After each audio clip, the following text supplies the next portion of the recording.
Hi myself மஞ்சு certified nutritionist. So எல்லாருக்குமே வந்துட்டு எப்படி மேம் இந்த வெயிட் ரெடியூஸ் பண்ண முடியும் அப்படின்னு சொல்லிட்டு பல பேர் வந்து நீங்கள் வந்து என்கிட்ட வந்து கேட்டிருந்தீங்க. நானும் உங்ககிட்ட வந்து சில கொஷின்ஸ் வந்து நான் கேட்டிருந்தேன்.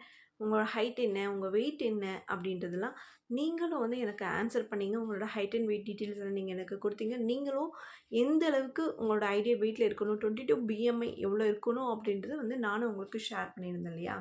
அப்படி இருந்தாலும் ஒரு சிலருக்கு டவுட்டு, மேம் இந்த டயட் நான் ஃபாலோ பண்ணுறதுனால வெயிட் இன்க்ரீஸ் ஆக மாட்டேனா? ஒன்ஸ் நான் டயட் ஃபாலோ பண்ணி 10 கேஜஸ் 5 கேஜஸ் நான் ரெடியூஸ் பண்ணிட்டேன்னா என்னால் திரும்ப வந்து வெயிட் இன்க்ரீஸ் ஆகாதா அப்படின்றது கொஷின் கேட்டிருந்தீங்க. ஸோ கண்டிப்பாக இன்க்ரீஸ் ஆக மாட்டீங்க. ஏன்னா நீங்கள் அடுத்து வந்து எப்படி நீங்கள் மெயின்டைன் பண்ணணும் அப்படின்ற மெயின்டெனன்ஸ் டயட்டும் வந்து நான் வந்து உங்களுக்கு சொல்லி கொடுத்துருவேன். இந்த இடத்துல வந்து கேட்குறீங்க, மேம் எல்லாருக்குமே ஒரே டயட் தானா அப்படின்ட்டு. கண்டிப்பாக கிடையாதுங்க. எல்லாருக்குமே ஒரே டயட் கிடையாது. ஸோ உங்களோட த்ரூ பிளட் ரிப்போர்ட் பேஸ் பண்ணி தான் உங்களுக்கு கஸ்டமைஸ் டயட் தான் நாங்கள் வந்து பிளான் பண்ணி ப்ரிப்பேர் பண்ணி கொடுப்போம். எக்ஸாம்பிள் வந்து பார்த்தீங்கன்னா, ஒரு வீட்டில் நம்ம 4 பேர் இருக்கோம்னு வச்சுக்கோங்க. 4 பேருக்குமே வந்துட்டு ஒரே சைஸ் வந்து ட்ரெஸ் சைஸ் வந்து ஒரே மாதிரி இருக்காது. ஒருத்தருக்கும் ஒரு ட்ரெஸ் சைஸ் இருக்கும். ஒருத்தருக்கு வந்து எக்ஸ்எல் இருக்கும், ஒருத்தருக்கு வந்து எல் இருக்கும், ஒருத்தருக்கு வந்து டபுள் எக்ஸ்எல் இருக்கும், ஒருத்தருக்கு வந்து ட்ரிபிள் எக்ஸ்எல் கூட இருக்கலாம். பட் ஆனால் அதே ஒரு கடைக்கு போயிட்டு அந்த கடையில் போயிட்டு உங்களுக்கு என்ன ட்ரெஸ் ஃபிட் ஆகுதோ அந்த ட்ரெஸ் தானே நீங்கள் வாங்கி போட்டுப்பீங்க. ஸோ உங்களுக்கு எக்ஸ்எல் செட் ஆகுதுன்னா உங்களோட கூட வந்திருக்கவங்களுக்கும் எக்ஸ்எல் செட் ஆகுமான்னு கேட்டால் கிடையாது. அவங்களுக்கு எல்லாம் இருக்கலாம், இல்லை எம்மா கூட இருக்கலாம், இல்லை அவங்களுக்கு டபுள் எக்ஸ்எல் கூட இருக்கலாம். கரெக்டாக. ஆனால் உங்களுக்கு என்ன ட்ரெஸ் ஃபிட் ஆகுதோ அந்த ட்ரெஸ் தான் நீங்கள் வாங்கிப்பீங்க. அதே மாதிரி தான் உங்களோட பிளட் ரிப்போர்ட் பேஸ் பண்ணி தான் உங்களுக்கு இந்த டயட்டும் இருக்கும். ஸோ அதனால் உங்களுக்கு இந்த பிளட் ரிப்போர்ட் பேஸ் பண்ணி நாங்கள் கொடுக்கறதுனால கண்டிப்பாக உங்களால் வெயிட் ரெடியூஸ் பண்ண பின்னாடி வெயிட் இன்க்ரீஸ் ஆக முடியாது. ஸோ இதெல்லாம் ஓகே மேம். ஸோ இது எப்படி வந்து இந்த டயட் வந்து எங்களுக்கு ஒர்க் ஆகும் அப்படின்னு கேட்டிங்கன்னா, ஸோ இந்த டயட் பண்ணுறதுக்கு முன்னாடி நீங்கள் வந்து பல டயட்ஸ் வந்து பண்ணியிருப்பீங்க. நிறைய பேர் என்கிட்ட வந்து சொன்னாங்க, மேம் நான் யூடியூப்பை பார்த்து டயட் பண்ணேன், நான் பல கிராஸ் டயட் பண்ணிட்டேன், இந்த கார்ப்ஸ் மட்டும் கம்மியாக எடுத்துகிட்டு நான் டயட் பண்ணேன். அடுத்து வந்து பார்த்திங்கன்னா நான் வந்துட்டு ஸோ அவங்க என்னென்ன சொன்னாங்களோ அதில் நான் ஃபாலோ பண்ணேன் அப்படின்ற மாதிரியெல்லாம் நீங்கள் சொன்னீங்க. ஸோ ஒன்றுமே கிடையாது. நீங்கள் உங்களுக்கு தேவையான உங்களோட பிளட் ரிப்போர்ட் வச்சு நாங்கள் கொடுக்குற இந்த டயட் ஃபாலோ பண்ணுறதுனால உங்களால் ஈஸியாக வந்து வெயிட் ரெடியூஸ் பண்ணவும் முடியும் வித்தின் 120 டேஸில். ஓகேங்களா? உங்களுக்கு இந்த இதுவரை புரிஞ்சிருக்கும்னு நினைக்கிறேன். ஸோ அடுத்து வந்து நீங்கள் எப்படி வெயிட் இன்க்ரீஸ் ஆனீங்க அந்த விஷயம் வந்து எங்களுக்கு தெரியணும், உங்களுக்கும் நீங்கள் தெரியணும் இல்லையா? ஒரு சிலர் வந்து சொல்லுவாங்க, சின்ன வயசுலேருந்து ரொம்ப சப்பியாக தான் மேம் இருக்கேன் அப்படின்ட்டு. ஒரு சிலர் வந்து ஆஃப்டர் டெலிவரி தான் மேம் நான் வெயிட் இன்க்ரீஸ் ஆகிட்டேன். ஒரு சிலர் எனக்கு இந்த ஹார்மோன்ஸ் இம்பேலன்ஸ் வந்துச்சு, அதனால் நான் இந்த பில்ஸ் எடுத்ததுனால எனக்கு வெயிட் இன்க்ரீஸ் ஆகிடுச்சு அப்படின்ட்டு. ஒரு சிலர் எனக்கு பிசிஓடி வந்துச்சு, எனக்கு இர்ரெகுலர் பீரியட்ஸ் ஆனதுனால எனக்கு வெயிட் இன்க்ரீஸ் ஆகிடுச்சு அப்படின்னு. ஒரு சிலர் வந்து என்ன சொல்லுவாங்கன்னா, எனக்கு ஓவர் ஸ்ட்ரெஸ் ஆகிட்டேன், அதனால தான் நான் வெயிட் ஓவராக போட்டேன் அப்படின்னு சொல்லுவாங்க. எனக்கு என்னென்னா, ஒரு சிலர் எனக்கு நைட் ஷிஃப்ட் நான் ஒர்க் பண்ணுறேன், அதனால எனக்கு வந்து நான் தூக்கம் ஒழுங்காக இல்லை, அதனால தான் எனக்கு வெயிட் இன்க்ரீஸ் ஆகிடுச்சு அப்படின்னு சொல்லிட்டு பல ரீசன்ஸ் வந்து சொல்லிட்டு இருப்பாங்க. நீங்கள் எதனால் வெயிட் இன்க்ரீஸ் ஆனீங்க அப்படின்ற அந்த விஷயம் உங்களுக்கு தெரியணும். அந்த ஒரு சின்ன சயின்ஸை தான் நான் வந்து இங்கே எக்ஸ்பிளைன் பண்ணுறேன். மேலே வந்து பாருங்கள் ஒரு பிக்சர் வந்திருக்கு. ஸோ இந்த வந்து பிக்சரில் வந்து என்னென்னா ஒரு ஸோ இந்த சயின்ஸ் தெரியாமல் தான் நிறைய பேர் வந்துட்டு வெயிட் இன்க்ரீஸ் வெயிட் வந்துட்டு ஒன்ஸ் டயட் கம்ப்ளீட் பண்ணியும் வெயிட் இன்க்ரீஸ் ஆகிடுறாங்க. இந்த சயின்ஸ் நம்ம தெரிஞ்சிட்டோம்னா கண்டிப்பாக நம்மளாலையும் வந்துட்டு அந்த வெயிட் வந்து சஸ்டெயினாக மெயின்டைன் பண்ணிட்டு போக முடியும். ஸோ இது என்ன அப்படின்னு கேட்டிங்கன்னா, இங்கே பாருங்கள் இந்த பிக்சரில் வந்துட்டு, ஸோ இந்த பிக்சர் பேர் தான் கிளைகோஜெனாலிசிஸ் அப்படின்னு சொல்லிட்டு. இந்த சயின்ஸ் நம்ம தெரிஞ்சுக்கிறதுக்கு முன்னாடி இந்த பிக்சரில் வந்து பாருங்கள், இந்த பவுலில் வந்து ஐஸ்கிரீம் மாதிரி இருக்குது. ஸோ அந்த ஐஸ்கிரீம் மாதிரி இருக்கிற இடத்துல நீங்கள் எனி ஃபுட் என்ன வச்சாலும் சரி, மார்னிங் காலைல எழுந்திரிச்சோடனே டீ, காஃபி, ஜூஸ், அடுத்து வந்துட்டு நீங்கள் பால், ரைஸு என்ன சாப்பிட்டாலும் சரி, நீங்கள் என்ன சாப்பிட்டாலும் சரி, அதை வந்து நம்ம பாடி வந்து எப்படி எடுத்துக்கணும்னா, நம்ம பாடி வந்து குளுக்கோஸாக தான் அது வந்து கன்வெர்ட் பண்ணி வச்சுக்கும். ஸோ அப்போ அந்த குளுக்கோஸ் வந்து என்ன பண்ணுன்னா, இன்சுலினுக்கு வந்துட்டு இன்சுலினை ஸ்டிமுலேட் பண்ணும்.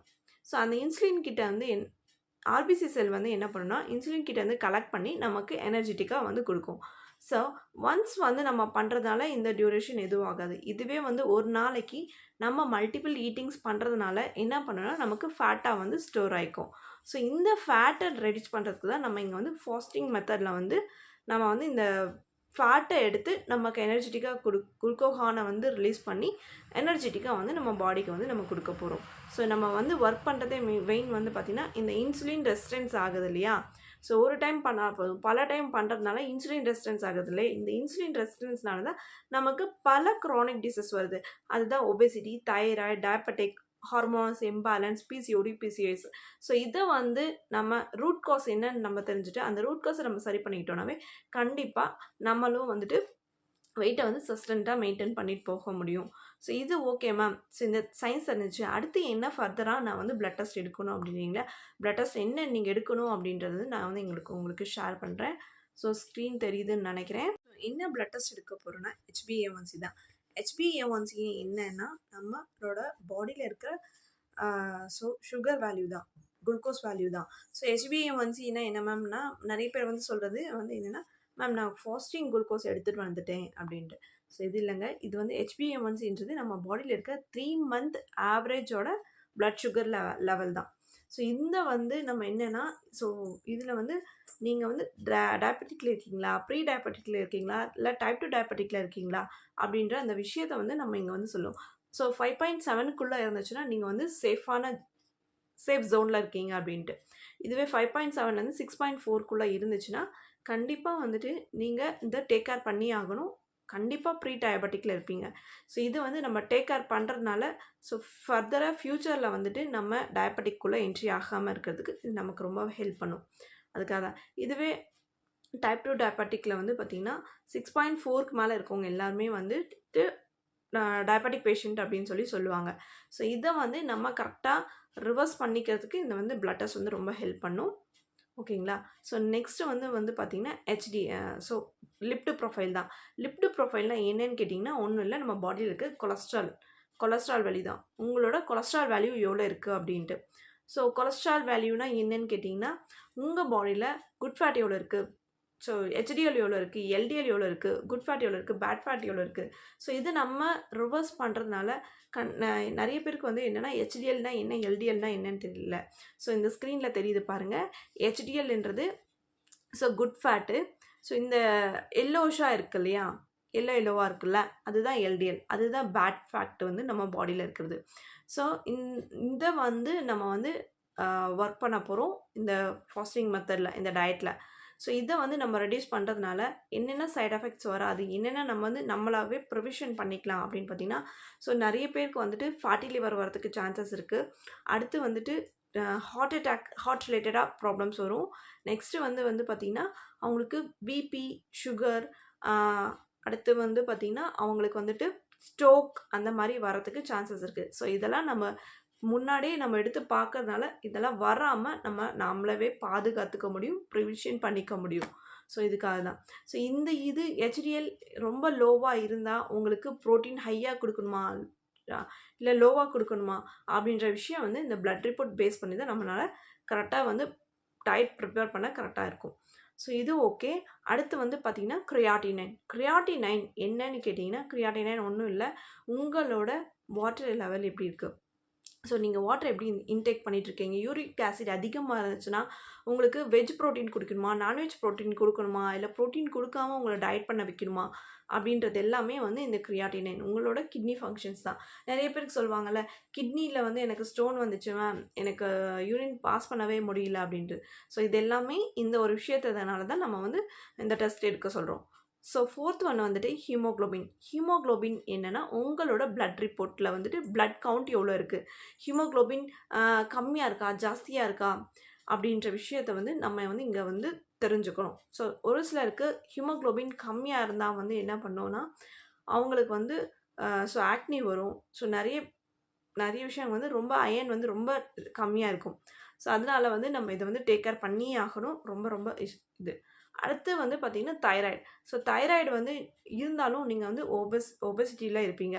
ஸோ அது வந்து ஹைப்பர் இருக்கா, ஒரு சில தைராய்ட்ஸ் வந்து இருக்கும்போது தைராய்டு வேல்யூ ஹையாக இருக்கும்போது நம்ம வந்து குண்டாயிட்டே இருப்போம். ஸோ அது என்னன்றது நம்ம தெரிஞ்சுக்கணும். அந்த டெஸ்ட்டையும் வந்து இந்த இதில் வந்து எடுப்போம். ஸோ லாஸ்ட்டாக வந்து பார்த்திங்கன்னா விட்டமின்ஸ் மினரல்ஸ்னால நிறைய பேர் வந்து டெஸ்டஸ் எடுத்து பார்க்கும்போது தான் தெரியுது அவங்களுக்கு விட்டமின் மினரல் ரொம்ப லோவாக இருக்குது.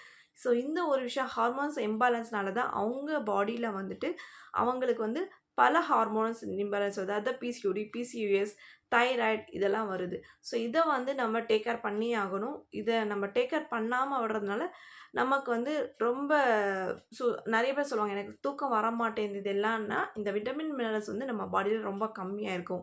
நிறைய பேர் ஜாயிண்ட் பெயின் மட்டும் இருக்குது, எனக்கு பேக் பெயின் மட்டும் இருக்குது அப்படின்றத சொல்லுவாங்க. ஸோ இது நம்ம பாடியில் விட்டமின் மினரல்ஸ் வந்து ரொம்ப கம்மியாக இருக்கும். அதனால் இதையும் நம்ம டேக் கேர் பண்ணி இந்த டெஸ்டர்ஸ் எல்லாம் எடுத்த பின்னாடி தான் நீங்கள் எப்படி டயட் பண்ணணும் அப்படின்றத வந்துட்டு உங்களோட பிளட் ரிப்போர்ட் பேஸ் பண்ணி தான் உங்களுக்கு வந்து நான் டயட் சார்ட்டும் ப்ரிப்பேர் பண்ணுவோம், கன்சல்டேஷனும் வந்து நான் உங்களுக்கு பண்ணுவோம். ஸோ இது வந்து உங்களுக்கு ஒரு ஐடியா கிடச்சிருக்கும்னு நினைக்கிறேன். ஒரு ஹோப் இதுக்கு உங்களுக்கு கிடச்சிச்சின்ட்டு எனக்கு ஒரு ஹோப் இருக்குது. ஸோ இன்னும் ஃபர்தராக ஏதாச்சும் டீட்டெயில்ஸ் வேணும்னா நீங்கள் என்னை காண்டாக்ட் பண்ணுங்கள். அடுத்து நீங்கள் என்ன மாதிரி டெஸ்டர்ஸ் எடுக்கணும் அப்படின்றது நான் உங்களுக்கு ஷேர் பண்ணுறேன். தேங்க்யூ.